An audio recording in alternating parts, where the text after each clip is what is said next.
ញញឹមខ្ញុំគិតថាអូនមានខ្ញុំ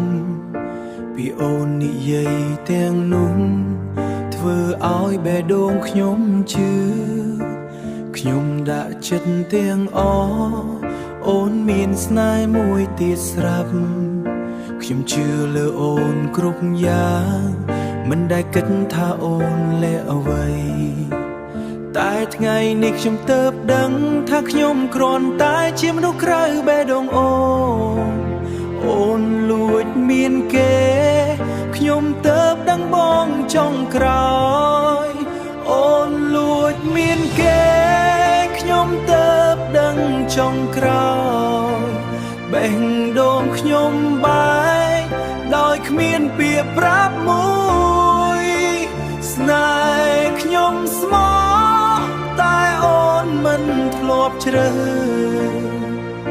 ចុងក្រោយនេះខ្ញុំត្រូវរៀនបោះបង់រឿងដែលខ្ញុំគិតថាពិតคล้ายជាការបោកប្រាស់អារម្មណ៍ដែលខ្ញុំថាស្អាតប្រែคล้ายជាឈឺចាប់អូនអាចស្រឡាញ់ពីរនាក់ប្រែคล้ายជាឈឺចាប់អូនអាចស្រឡាញ់ពីរនាក់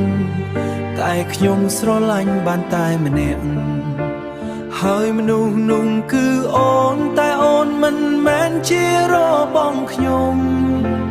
បើខ្ញុំដឹងពីដំបូងប្រហែលខ្ញុំមិនដើរចូលប្រហែលខ្ញុំមិនដើរចូលប៉ុន្តែស្នេហ៍មិនសួរហេតុផលហើយខ្ញុំក៏ចាញ់អារម្មណ៍ខ្លួនឯងអូនលួចមានគេខ្ញុំទើបដឹងចុងក្រោយតែខ្ញុំមិននៅទីនេះទៀតទេទូងបេះដូងនៅឈឺខ្ញុំក៏រៀនដើរចេញដោយខ្លួនឯង